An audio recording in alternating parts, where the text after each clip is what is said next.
Hello everyone, welcome back to our channel. How are you all my dear students? I wish you all are happy, healthy and fine.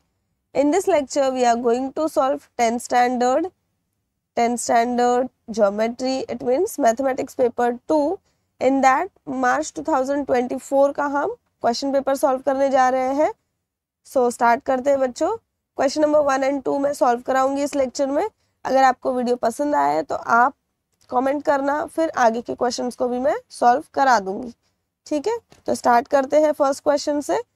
यहाँ पर first question filling the blanks दिया है, options भी आपके पास available है, तो हम solve करना स्टार्ट करते हैं.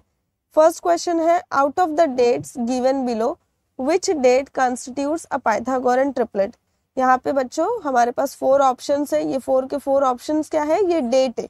कौन सा डेट पाइथागोरन ट्रिपलेट फॉर्म करता है ये हमें बताना है. अब पाइथागोरन ट्रिपलेट क्या होता है ये आपको पता होना चाहिए. तो पाइथागोरन ट्रिपलेट में बच्चों पहले तो 3 नंबर्स, ट्रिपलेट मतलब 3 नंबर्स दिए होंगे, तो हर एक ऑप्शन में देख रहे हो आप लोग 3 नंबर्स अवेलेबल है. ठीक है, according to date first number day है, सेकंड मंथ एंड ईयर, ऐसे कुछ दिया है. तो हमें बताना है कि कौन सा डेट पाइथागोरन ट्रिपलेट फॉर्म कर रहा है. पाइथागोरन ट्रिपलेट का मतलब होता है कि जो लार्जेस्ट नंबर है उसका स्क्वायर रिमेनिंग 2 नंबर्स के स्क्वायर के सम के इक्वल होना चाहिए. आई बात समझ में? फिर से मैं बोल रही हूँ, पाइथागोरन ट्रिपलेट का मतलब होता है कि 3 नंबर्स में से जो सबसे लार्जेस्ट नंबर होगा उसका स्क्वायर रिमेनिंग 2 नंबर्स के स्क्वायर के सम के इक्वल होना चाहिए. तो हम यहाँ पे फर्स्ट वाले ऑप्शन से चेक करना स्टार्ट करेंगे. अब फर्स्ट ऑप्शन में लार्जेस्ट नंबर कौन सा है, 17. तो 17 का स्क्वायर देखेंगे कितना होता है, 289. रिमेनिंग नंबर्स कौन से, 15 और 8. 15 का स्क्वायर होता है 225, 8 का स्क्वायर होता है 64. 225 और 64 को हम ऐड करेंगे. ऐड करने पे मुझे आंसर मिल रहा है 289. इट मीन्स कि जो लार्जेस्ट नंबर का स्क्वायर है वो रिमेनिंग नंबर्स के स्क्वायर के सम के इक्वल है या नहीं है, है ना. 8 का स्क्वायर कर रही हूँ 64 है, 15 का स्क्वायर 225 है, 17 का स्क्वायर 289 है. 64 और 225 को मैं ऐड करूँ तो मुझे आंसर 289 ही मिल रहा है यहाँ पे. मतलब लार्जेस्ट नंबर का स्क्वायर रिमेनिंग 2 नंबर्स के स्क्वायर सम के इक्वल है. इट मीन्स कि फर्स्ट वाला जो डेट है वो क्या है, पाइथागोरन ट्रिपलेट फॉर्म कर रहा है. तो फर्स्ट ऑप्शन करेक्ट है पहले वाले क्वेश्चन के लिए. सेकेंड वाला देखते चलो. सेकंड क्वेश्चन है, sine theta multiply by cos theta का वैल्यू फाइंड आउट करना है. तो sine theta as it is लिखेंगे. कॉस थीटा क्या होता है, कॉस थीटा को हम रेशियो में लिख सकते हैं 1 साइन थीटा. अब न्यूमरेटर से मल्टीप्लाई होता है तो साइन 1 से मल्टीप्लाई होगा तो साइन थीटा ही आएगा. यहाँ पे कुछ नहीं है तो 1 है. 1 साइन से मल्टीप्लाई होगा तो अगेन साइन थीटा आ गया. साइन थीटा गेट कैंसल, क्या आ गया आंसर 1/1. 1/1 का वैल्यू होता है 1. तो यहाँ पे ऑप्शन ए क्या है, करेक्ट है. देन थर्ड है, slope of x axis. X axis का स्लोप क्या होता है, तो वो 0 होता है. ये चीज आपको याद रखनी है. फोर्थ क्वेश्चन है, a circle having radius 3 centimetre then the length of its largest chord is dash. एक सर्कल है, सर्कल का रेडियस कितना दिया है, 3 सेंटीमीटर दिया है. हमें लार्जेस्ट कॉर्ड का लेंथ फाइंड आउट करना है. लार्जेस्ट कॉर्ड होता क्या है ये आपको पता होना चाहिए कि लार्जेस्ट कॉर्ड जो है वही डायमीटर होता है. क्या होता है लार्जेस्ट कॉर्ड, डायमीटर होता है. तो डायमीटर रेडियस का डबल होता है. तो अगर रेडियस 3 है तो डायमीटर कितना होगा, 6 होगा. 6 वाला कहाँ लिखा है, 6 ऑप्शन में. थर्ड वाला ऑप्शन क्या है, करेक्ट है. Now question number 1 B. First question है यहाँ पे, if triangle ABC similar to triangle PQR and AB to PQ दिया है 2:3, then find the values of ratio of areas of triangle ABC to triangle PQR. अब बच्चों आप लोगों ने एक थ्योरम पढ़ा होगा फर्स्ट चैप्टर में. क्या है वो थ्योरम का नाम, ratio of areas of similar triangle. जब भी 2 ट्राइंगल सिमिलर दिए होंगे तो उस ट्राइंगल के एरिया का रेशियो क्या होगा. तो आप लोगों को याद होगा स्टेटमेंट, या नहीं याद है तो मैं आपको याद दिला देती हूँ कि जब भी 2 ट्राइंगल सिमिलर होंगे, ठीक है, ट्राइंगल ABC और PQR सिमिलर है, तो इसके एरिया का जो रेशियो होगा वो क्या होगा, इसके जो भी करस्पॉन्डिंग साइड्स होंगे, पर्टिकुलर ट्राइंगल ABC और ट्राइंगल PQR का जो भी करस्पॉन्डिंग साइड्स होगा हमें उसका क्या करना है, स्क्वायर कर देना है, सिंपल. तो स्टार्ट करते हैं बच्चों सॉल्यूशन. सबसे पहले लिखेंगे triangle A B C similar है ट्राइंगल पी क्यू आर के साथ, ये क्या है गिवन है। Therefore ratio of area of triangle A B C, ratio मतलब हमें अपॉन में लिखना होता है। So area of triangle P Q R. अब यहाँ पे दो ट्राइंगल सिमिलर है, ये हमारे पास गिवन है क्वेश्चन में। तो जब भी दो ट्राइंगल सिमिलर होंगे तो उनके एरिया का रेशियो क्या हो जाएगा, उनके करस्पॉन्डिंग साइड्स का हमें क्या करना है, स्क्वायर करना है। अब कौन से करस्पॉन्डिंग साइड्स का स्क्वायर करेंगे, तो क्वेश्चन में दिया है A B to P Q, तो यहाँ लिखो A B square upon P Q square. And यहाँ पे लिख दो reason theorem of areas of similar triangle, areas of similar triangles. अब ऑलरेडी ए बी का वैल्यू दिया है क्वेश्चन में, क्या है 2, स्क्वायर लिख दो 3, 3 का स्क्वायर, 2 का स्क्वायर कितना होता है 4, 3 का स्क्वायर 9, मतलब triangle A B C, area of triangle A B C upon area of triangle P Q R कितना मिल गया हमें 4/9। इसको इस तरीके से बॉक्स बना दो। तो ये हो गया फर्स्ट क्वेश्चन सॉल्व। नाउ बच्चों सेकंड वाला क्वेश्चन यहाँ पे सेकंड है, if two circles of radii 5 centimetre and 3 centimetre touch each other externally, find the distance between there centre. अब दो सर्कल है तो यहाँ पे मैं सर्कल बना देती हूँ, ठीक है, यहाँ पे मैंने दो सर्कल बना दिए, ठीक है। अब ये एक इसका सेंटर है, इसका सेंटर है, बड़े वाले सर्कल का रेडियस है 5 सेंटीमीटर, छोटे वाले का है 3 सेंटीमीटर। क्वेश्चन में क्या पूछा है, find the distance between there centre. Centre, ये डिस्टेंस फाइंड आउट करना है, क्या करना है, सेंटर के बीच का डिस्टेंस फाइंड आउट करना है। तो देख के ही समझ में आ रहा है ना कि सेंटर के बीच का डिस्टेंस क्या है, some of the radius of the two circle. तो आप लोगों ने ऑलरेडी पढ़ा भी होगा कि जब भी दो सर्कल एक्सटर्नली एक दूसरे को टच करते हैं तो हमेशा उन दोनों के बीच का जो डिस्टेंस रहता है, सेंटर के बीच का डिस्टेंस, वो क्या रहता है, सम ऑफ देयर रेडियस। तो यहाँ पे हमें वही यूज करके लिखना है। नाउ यहाँ पे बच्चों मैंने आंसर में लिखा है the radius of the first circle 5 centimetre, the radius of the second circle को मैंने R2 अज्यूम किया है, फर्स्ट वाले को R1 अज्यूम किया है। R2 है यहाँ पे 3 सेंटीमीटर। अब मैंने जो ये बड़ा सा स्टेटमेंट लिखा है ये मैंने क्वेश्चन को देखकर ही लिखा है। क्वेश्चन में ही लिखा है, देखो बच्चों, कि जब दो सर्कल एक दूसरे को एक्सटर्नली टच करते हैं, तो क्वेश्चन को ध्यान से देखो, यहाँ पे सिर्फ मैंने इतना अपने मन से लिखा है, इफ के बाद 2 सर्कल्स टच, तो यहाँ पे दिख रहा है आपको क्वेश्चन में 2 circles touch each other externally, the distance between their centres is, क्या है, is equal to sum of their radius, radius के सम के इक्वल है। तो यहाँ पे हम लिखेंगे, यहाँ पे हम लिख देंगे distance between 2 externally touching circle, ऐसा लिख देते हैं, distance between 2 externally touching circles is equal to क्या हो जाएगा, R1 प्लस R2। R1 है 5, R2 है 3, तो 5 + 3 कितना आ गया, 8 सेंटीमीटर। सो हो गया यहाँ पे बच्चों सेकंड वाला क्वेश्चन भी सॉल्व। थर्ड है, find the side of a square whose diagonal is 10√2 centimetre. Find the side of a square whose diagonal is 10√2 centimetre.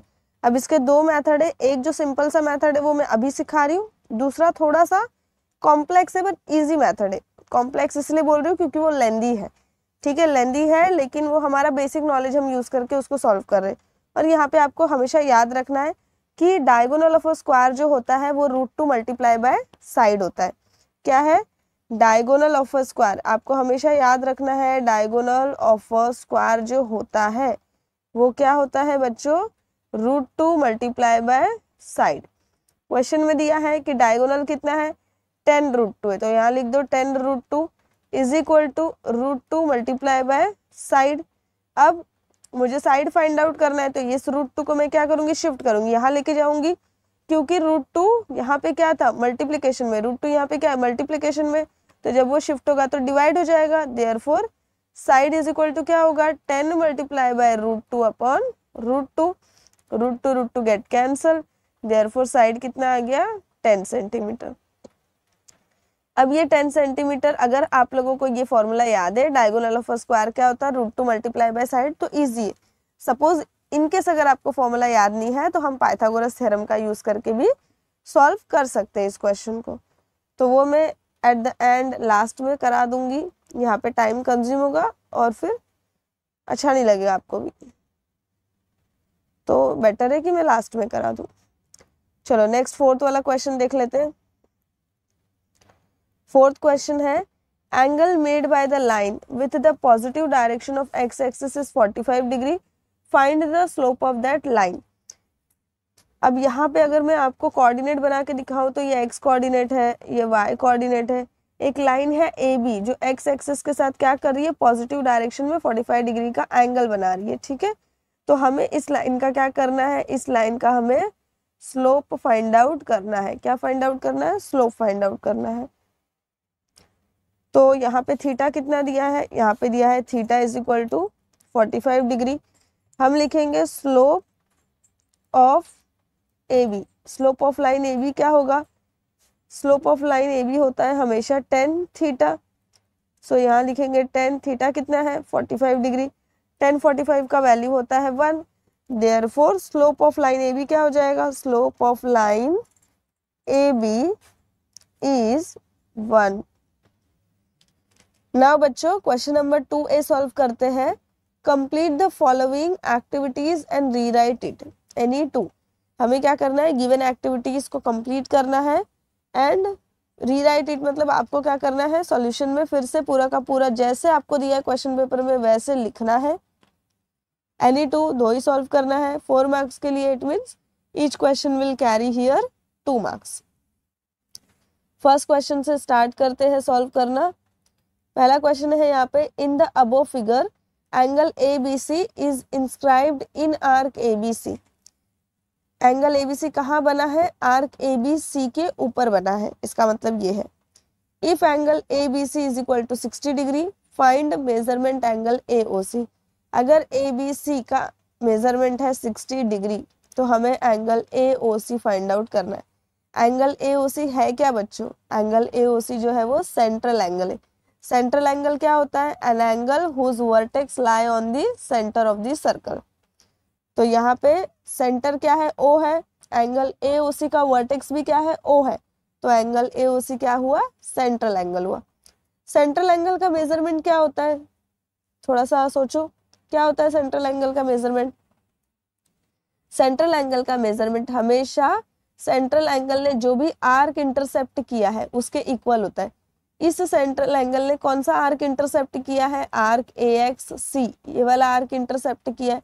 तो अगर मुझे आर्क AXC का वैल्यू पता होगा तो वही वैल्यू सेम वही मेजरमेंट किसका होगा, सेंट्रल एंगल का होगा, मतलब AOC का भी वही होगा।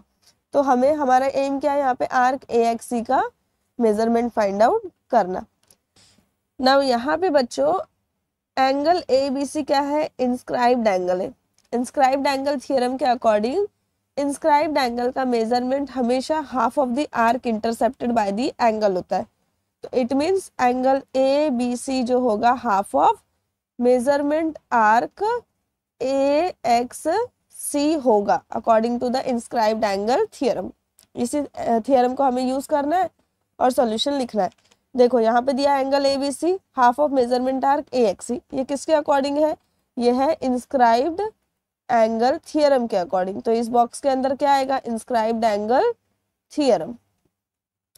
नाउ एंगल ABC का वैल्यू ऑलरेडी क्वेश्चन में दिया है 60 डिग्री, तो यहाँ पे लिखा है half into measurement arc AXC, as it is आपको लिखना है सेकंड वाला लाइन।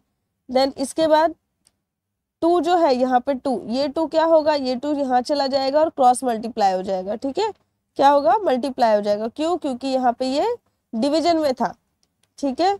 मेजरमेंट आर्क AXC के साथ 1/2 में जो 2 है वो डिवीजन में है, तो जब ये शिफ्ट होगा तो क्या होगा, मल्टीप्लाई होगा, क्योंकि डिवीजन का रेसिप्रोकल मल्टीप्लिकेशन होता है। तो 60 मल्टीप्लाई बाय 2 लिख देंगे यहाँ पे। 60 मल्टीप्लाई बाय 2 कितना होता है, 120 डिग्री होता है। तो मेजरमेंट आर्क AXC कितना आ गया बच्चों, 120 डिग्री आ गया, ठीक है। अब मेजरमेंट एंगल AOC क्या है, measurement angle AOC, measurement arc AXC ही रहेगा, मैंने आपको अभी बताया था। क्या रहेगा? Measurement arc AXC। क्यों? Because of property of the central angle.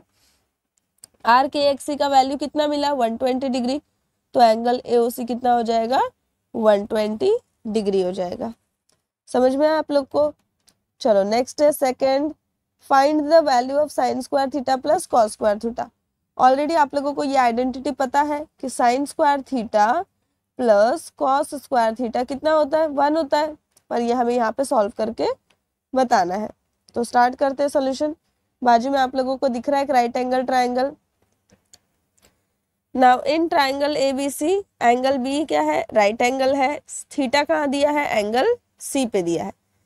तो यहाँ स्टार्ट करते हैं सॉल्यूशन लिखना, ठीक है। In triangle ABC as it is लिखना है, angle ABC 90 degree, angle C है theta. Then AB square plus BC square is equals to क्या होगा? AB square plus BC square is equal to क्या होता है? AC स्क्वायर होता है। तो यहाँ लिखेंगे AC स्क्वायर। और ये हमने क्यों लिखा? Because of the Pythagoras theorem. तो यहाँ पे लिखा है ऑलरेडी। यहाँ से भी आप लोग, एक ये हिंट है आपको, आपके लिए, पाइथागोरस थ्योरम आप लोग को पता है, hypotenuse square is equal to base square plus height square होता है। Now divide both the sides by AC square. AC square से डिवाइड कर दो दोनों साइड। डिवाइड करके यहाँ पे देखो डिवीजन दिया है, यहाँ पे लिखा है डिवीजन में सब जगह AC square AC square AC square, ठीक है। जब डिवाइड करेंगे तो AB square upon AC square के लिए हम क्या करेंगे? यहाँ पे जो पावर अलग अलग था, स्क्वायर का पावर AB के भी पास है, AC के भी पास है, तो उसको कंबाइन कर दिया यहाँ पे। सिमिलरली यहाँ पे भी क्या कर दिया? कंबाइन कर दिया। और यहाँ पे AC AC कैंसिल हो गया, क्या आ गया? 1। अब AB अपॉन AC स्क्वायर होता क्या है? Ratio of AB upon AC क्या होता है?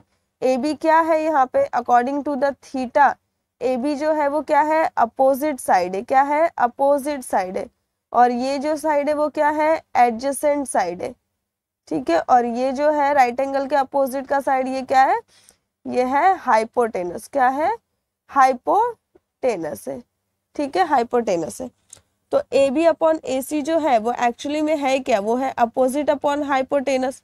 और अपोजिट अपॉन हाइपोटेनस क्या होता है? ट्रिग्नोमेट्री में रेशियो ये होता है साइन थीटा।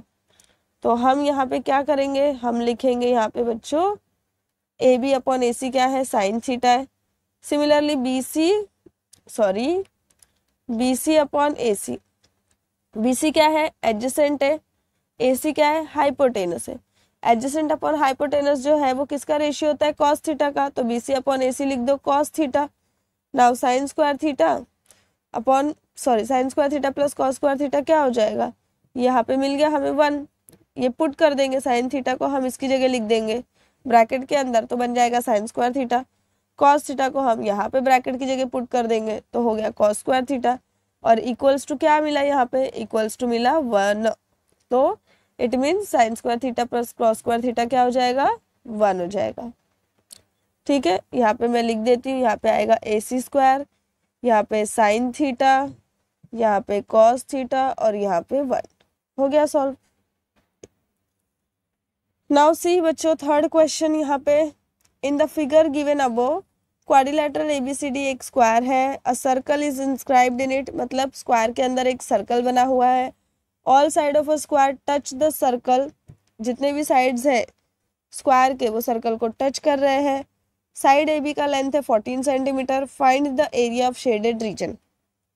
अगर साइड जो है स्क्वायर का वो 14 सेंटीमीटर है तो हमें ये जो शेडेड रीजन है, यहाँ पे दिख रहा है शेडेड किया हुआ, इसका हमें क्या फाइंड आउट करना है?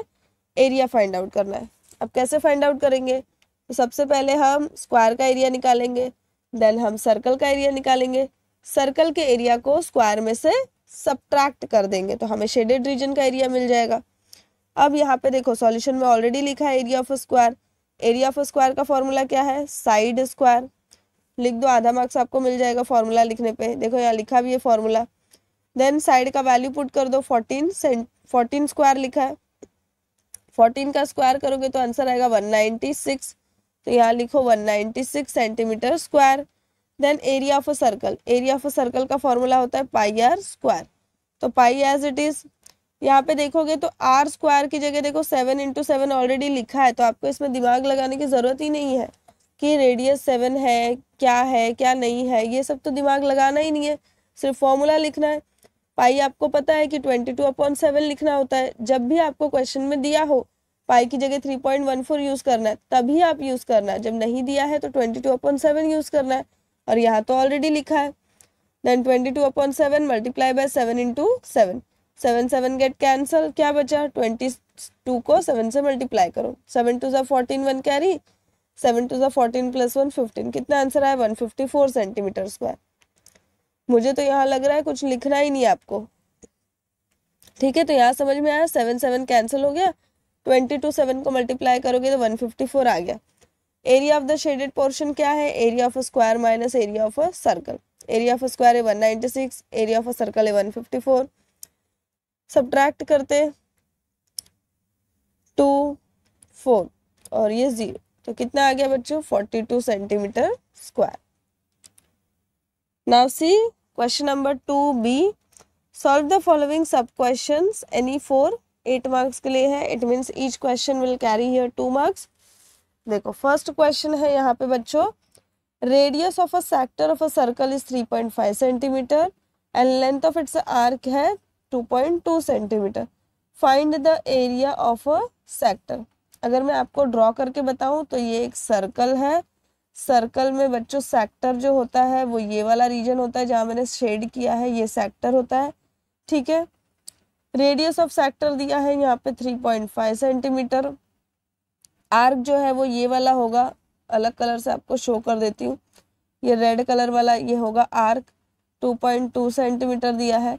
यहाँ जो मैंने रेड कलर से अंदर शेड किया है, हमें इसका एरिया फाइंड आउट करना है, ठीक है।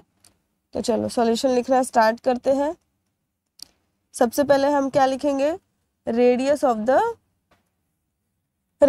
The circle. तो यहाँ लिखेंगे radius of circle.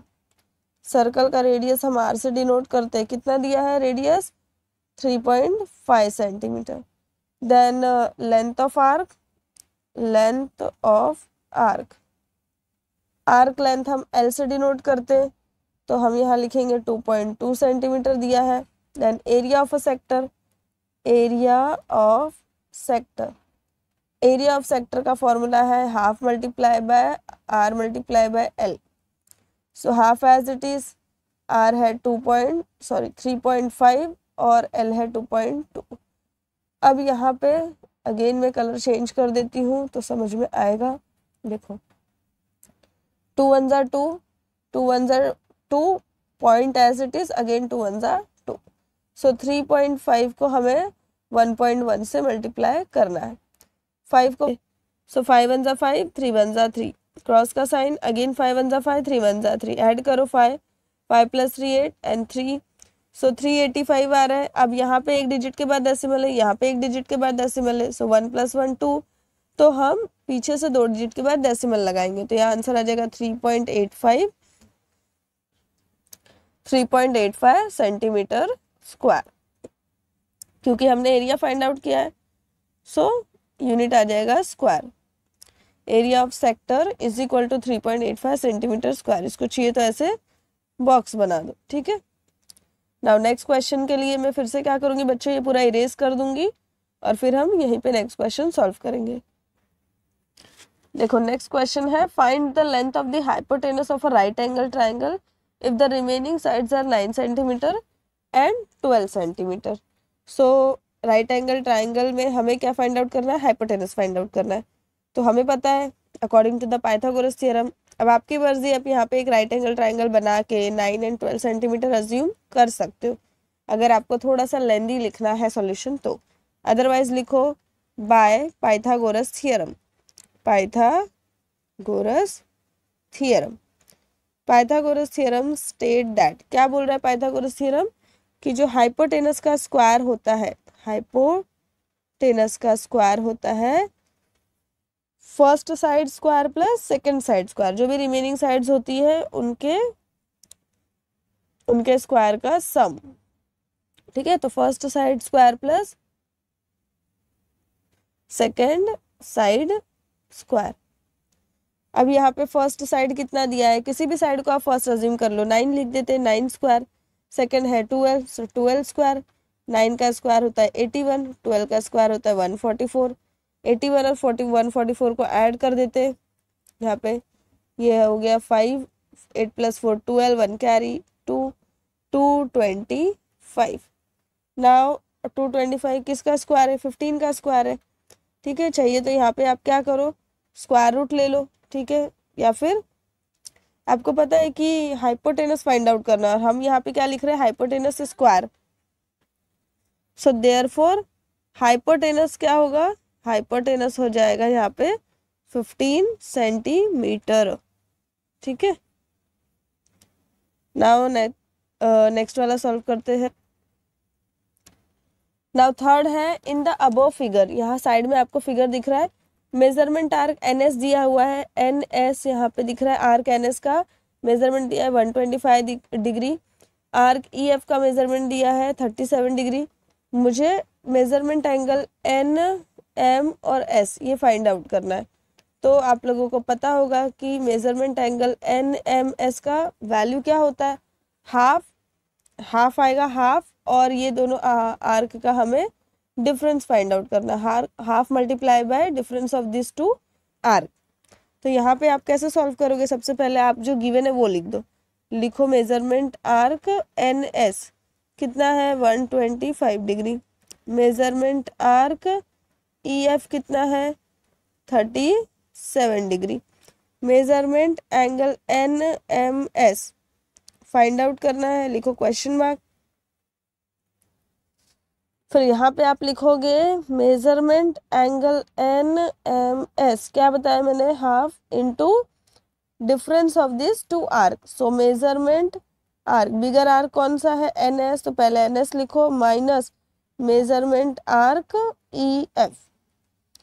Now half as it is, bracket में आर्क एन एस का वैल्यू कितना दिया है, मेजरमेंट दिया है 125 डिग्री, आर्क ई एफ का मेजरमेंट दिया है 37 डिग्री, सब्ट्रैक्ट करो 125 में से 37, तो यहाँ पे आंसर आ जाएगा 88 degree, 1/2 multiply by 88 degree, cancel करोगे तो क्या आ जाएगा 44 degree.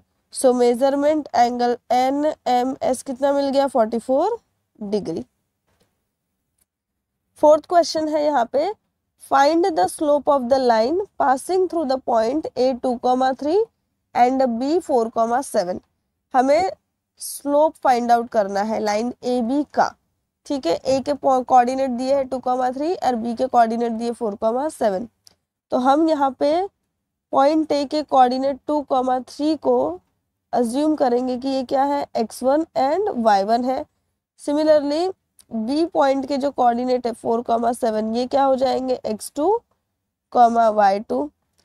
Slope of line A B का फॉर्मूला क्या है, स्लोप का फॉर्मूला क्या है, लिखना तो है हमें slope of line A B, but slope find out करने का फॉर्मूला क्या है, formula y2 minus y1 upon x2 minus x1। y2 का वैल्यू क्या दिया है 7, तो 7 माइनस y1 का वैल्यू क्या दिया है 3, x2 का वैल्यू क्या दिया है 4, x1 का वैल्यू क्या दिया है 2, 7 माइनस 3 4, 4 माइनस 2 2, 2 1 जा 2, 2 2 जा 4 विच इज इक्वल टू 2। किसी को नहीं समझ में आ रहा है कि x1 क्या है, तो x1 है 2, y1 है 3, सिमिलरली x2 है 4 और y2 है 7। तो यहाँ से मैंने लिखा है सारे वैल्यूज, ठीक है। देयरफॉर लिखेंगे slope of line A B is equal to 2। तो हो गया ये बच्चों फोर्थ क्वेश्चन। फिफ्थ वाला सॉल्व करते हैं अभी। नाउ फिफ्थ क्वेश्चन है, find the surface area of a sphere of radius 7 centimetre. हमें स्फीयर का सरफेस एरिया फाइंड आउट करना है। तो इसके लिए बच्चों फॉर्मूला रिक्वायर्ड है, तो इसमें आप कुछ नहीं कर सकते हो, आपको फॉर्मूला याद होना चाहिए। तो फॉर्मूला क्या है सरफेस एरिया ऑफ स्फीयर का, 4πr²। सबसे पहले लिखो radius of sphere, radius of sphere कितना दिया है क्वेश्चन में, रेडियस ऑफ स्फीयर को r से डिनोट करेंगे 7 सेंटीमीटर। लिखो surface area of sphere, formula क्या बताया मैंने अभी 4πr²। 4 एज इट इज, पाई की वैल्यू 22/7, आर स्क्वायर बोला है तो 7 का या तो स्क्वायर कर दो या 7 को 2 टाइम्स लिख दो। एक 7 और ये 7 कैंसिल हो गया। 4 मल्टीप्लाई बाय 22 मल्टीप्लाई बाय 7 आ गया। 4 इंटू 22 कितना होता है 88। 7 से मल्टीप्लाई करो, 7 8 जा 56, 5 कैरी, 7 8 जा 56 plus 5 61। So therefore as surface area of sphere क्या आ गया 616 सेंटीमीटर। सो बच्चों यहाँ पे मैंने फाइनल आंसर लिख दिया है। Question number 1 A B, question number 2 A B मैंने सॉल्व करा दिया है। क्वेश्चन नंबर 3, क्वेश्चन नंबर 4 जो है एंड क्वेश्चन नंबर 4 तक ही है ना, तो इतना जो बाकी है ये मैं आपको नेक्स्ट लेक्चर में सॉल्व करा दूंगी। कुछ कंस्ट्रक्शन रहेगा तो उसके लिए मैं अलग से वीडियो बनाऊंगी जहाँ पे आपको कंस्ट्रक्शन शो करेगा। ठीक है, वीडियो पसंद आए तो वीडियो को लाइक करना, चैनल को सब्सक्राइब करना। थोड़ी सी साउंड आपको खराब आ रही होगी क्योंकि मेरा गला खराब है, तो उसके लिए सॉरी। और ये चीज़ मुझे पहले बोलनी चाहिए थी जो मैं लास्ट में बोल रही हूँ, उसके लिए भी सॉरी। सो मिलते हैं नेक्स्ट लेक्चर में। वीडियो पसंद आए तो वीडियो को लाइक करो, चैनल को सब्सक्राइब करो and thank you for watching this video.